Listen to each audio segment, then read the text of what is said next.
E aí, pessoal, dando sequência ao SOS Focus para o vestibular da UEL, comigo, Luciano, o seu professor de Sociologia, nós vamos continuar revisando o conhecimento em ciências sociais e agora vamos conversar sobre a Sociologia de Émile Durkheim, revisar os principais conceitos desse autor.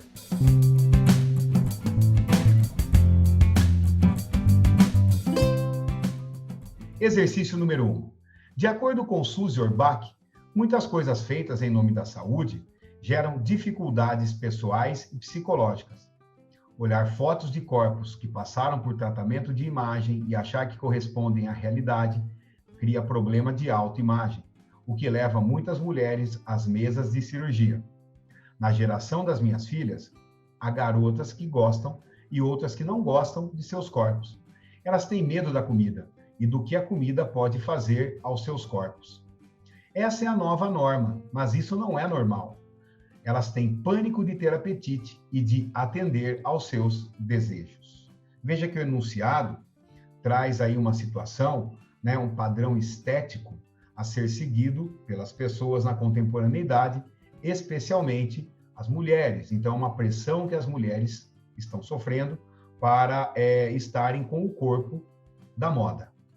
Com base no texto e nos conhecimentos sobre o pensamento de Émile Durkheim, é correto afirmar: o conflito geracional produz anomia social, dada a incapacidade de os mais velhos compreenderem as aspirações dos mais novos. Para que o conflito geracional gere anomia, tanto os mais velhos quanto os mais novos devem romper com as regras sociais. Por isso, a A está incorreta. Os padrões do que se considera saudável e belo são exemplos de fato social e, portanto, são suscetíveis de exercer coerção sobre o indivíduo. Exatamente, pessoal. Para começo de conversa, fato social é o objeto de análise da sociologia do Durkheim. Por fato social, ele entende como sendo um conjunto de regras, normas, maneiras de agir e pensar que a sociedade impõe sobre os indivíduos sob a condição de sofrerem punições. Pode ser o exemplo, a moda, a moeda, o idioma, o direito, a arquitetura de uma época, e nesse caso nós estamos vendo uma moda relacionada ao corpo feminino.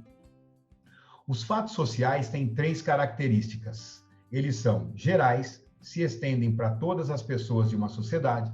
Eles são exteriores, existem fora e são fora dos indivíduos e são anteriores aos indivíduos e exercem coerção, que é a terceira característica. Significa que os fatos sociais exercem pressão para as pessoas segui-los. Caso não sigam, são punidas, são sancionadas legalmente com punições previstas em lei ou as punições espontâneas que estão previstas na cultura. C. Normas são prejudiciais ao desenvolvimento social por criarem parâmetros e regras que institucionalizam o agir dos indivíduos.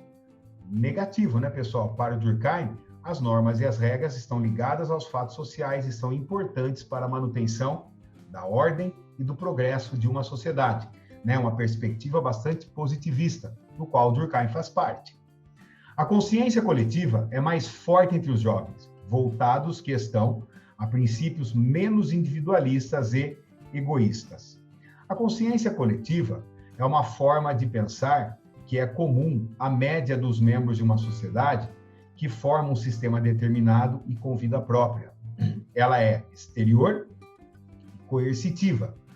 A consciência coletiva, então, pode estar relacionado ao padrão de pensar de uma geração, de um determinado grupo social, ou até as características culturais de um país. É a moral vigente de uma sociedade. Portanto, a D está incorreta.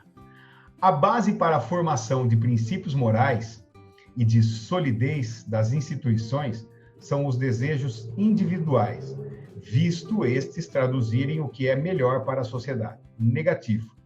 A base, para a formação dos princípios morais são os fatos sociais, a consciência coletiva, que se impõe sobre os indivíduos sob a condição de serem punidos. Exercício número 2. A despeito de se viver na era dos direitos, são significativos os homicídios no mundo inteiro, as condições subhumanas a que são submetidas centenas de milhões de pessoas. No Brasil, aí estão assassínios praticados por graúdos mandantes, que se servem de pistoleiros profissionais, trabalho escravo, tráfico de mulheres e menores para a prostituição, a deplorável guerra do tráfico de drogas e as chacinas em grandes cidades brasileiras em pleno século XXI. Pelo número de concepções, leis, tratados e etc., está-se na era dos direitos. No plano da efetivação dos direitos, para utilizar a expressão de Lipovetsky, não se estaria na era do vazio de direitos? Até aqui, então, pessoal, nós estamos vendo enunciado, trazendo para nós uma informação de que existem regras a serem seguidas pela sociedade, mas que muitas pessoas, em algumas ocasiões, descumprem essas regras e agem de acordo com as suas necessidades particulares ou com os seus julgamentos pessoais, corrompendo as regras completamente.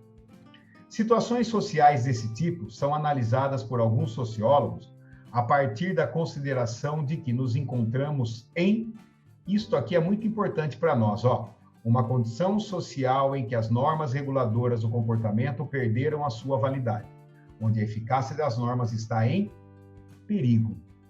Essa assinale a alternativa que indica o conceito utilizado por Durkheim para definir uma condição social do tipo descrito no texto. A alternativa correta é a alternativa A, de anomia. Nós estamos diante, então, dos casos dos fatos sociais, que demonstram como está a dinâmica da vida em sociedade para com relação aos fatos sociais. São 3 casos. Normal, quando os fatos sociais estão plenamente estabelecidos, há coesão social. Patológico, quando a sociedade está doente ou os fatos sociais estão falhando. E anômico, quando se desenvolve a ausência ou extinção dos fatos sociais, que é o caso que faz referência a esse exercício. Portanto, não pode ser o conceito de fato social, nem de coerção, nem de consciência coletiva, tampouco do conflito social. Exercício número 3. A cidade desempenha papel fundamental no pensamento de Émile Durkheim, tanto por exprimir o desenvolvimento das formas de integração, quanto por intensificar a divisão do trabalho social a ela ligada. Então, o enunciado está chamando a atenção para o estudo que o Durkheim fez sobre o mundo urbano, que é, na verdade, a realidade que o Durkheim vivenciou. Com base nos conhecimentos acerca da divisão do trabalho social, nesse autor, assinale a alternativa correta. Na obra da divisão do trabalho social, Durkheim discute o conceito de trabalho e que o trabalho leva à formação de laços de solidariedade entre as pessoas. O que ele chama de solidariedade social, laços que unem as pessoas e formam a coletividade. Existem 2 laços de solidariedade. A solidariedade mecânica, que é quando a união entre os indivíduos deriva de crenças, sentimentos e tradições comuns entre os seus membros. Esse tipo de solidariedade é típica de sociedades pré-capitalistas. E a outra forma de solidariedade, mais evoluída que a mecânica, é a solidariedade orgânica, em que a união deriva da interdependência entre os indivíduos para que realizem as atividades sociais. Esta típica da sociedade capitalista. A crescente divisão do trabalho, com o intercâmbio livre de funções no espaço urbano, torna obsoleta a presença de instituições. Negativo, né, pessoal? Para o Durkheim, as instituições são fundamentais para a manutenção da vida em sociedade. A solidariedade orgânica é compatível com a sociedade de classes, pois a vida social necessita de trabalhos diferenciados. Exatamente, pessoal. A solidariedade orgânica, que é a solidariedade da sociedade capitalista se, né, está relacionada a todas as instituições da sociedade capitalista. As classes, o modelo político do Estado liberal e democrático, numa sociedade urbana, industrializada, cientificista, né, do qual a divisão do trabalho gera uma moral profissional, integra as pessoas, né, a partir das necessidades do aperfeiçoamento profissional, por exemplo.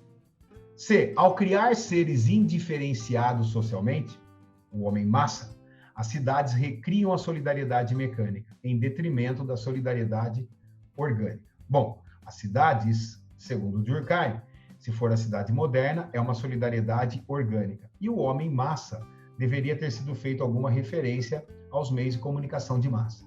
D. O efeito principal da divisão do trabalho é o aumento da desintegração social em razão de trabalhos parcelares e independentes.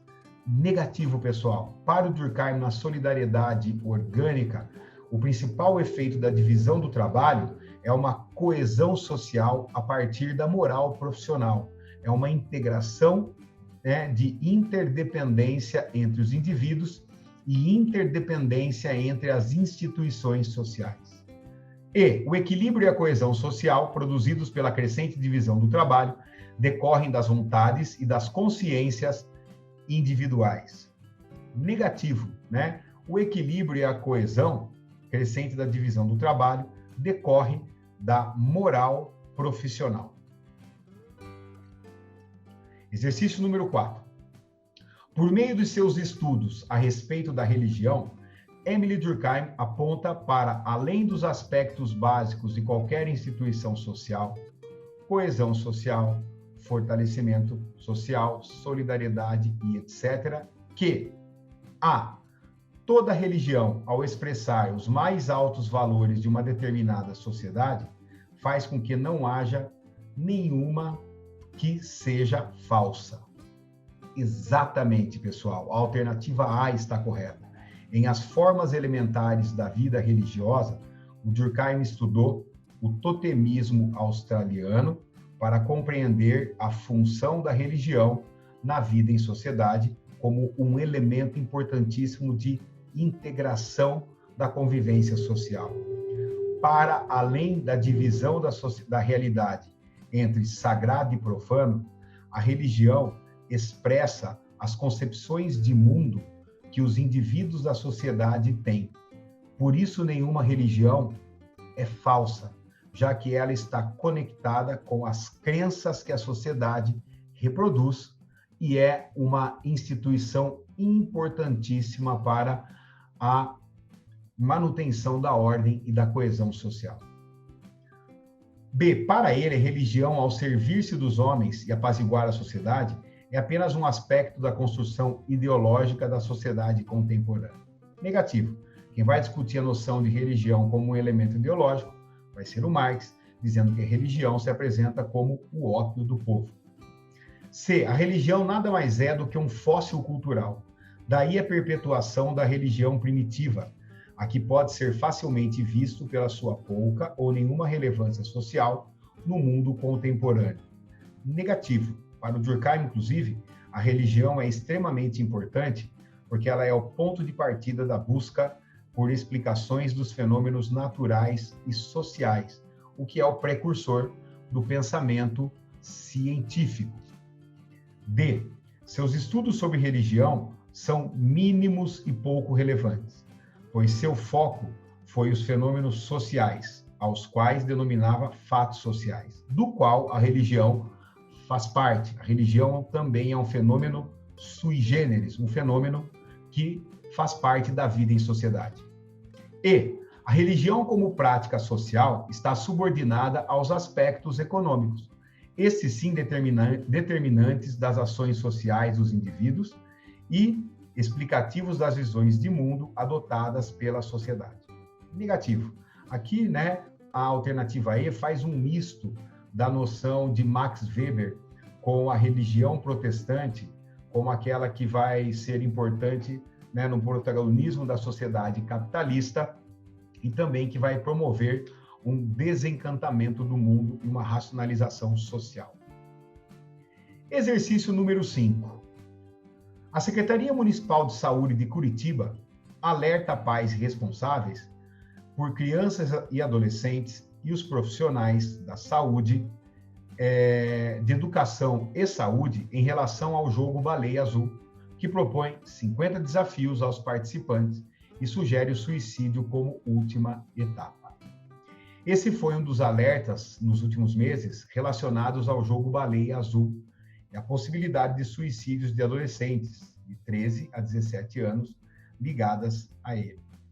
Pode-se realizar uma relação desses possíveis suicídios com os tipos de suicídios de Durkheim, pois, para esse pensador, os indivíduos são determinados pela realidade coletiva. Assim, os suicídios gerados pelo jogo seriam classificados como... Um segundinho, pessoal, antes de nós respondermos. Primeiro, você está reparando que esse exercício só vai até a alternativa D. É um exercício da Universidade Federal de Uberlândia e que eu fiz questão de colocar, apesar de fugir um pouquinho, né, da estrutura dos exercícios da UEL, que tem até a alternativa E, mas que tem um conteúdo muito importante para nós revisarmos. Segundo ponto, é que o Durkheim trabalha o suicídio como um fato social. Ou seja, ele percebe que, a partir da análise das taxas de suicídio e das relações entre as instituições como trabalho, família e religião, na manutenção dessas taxas de suicídio, o Durkheim, então, trata o suicídio como um fato social. E ele, né, ele identifica 3 tipos de suicídio. O suicídio egoísta, que deriva da baixa integração dos indivíduos à sociedade.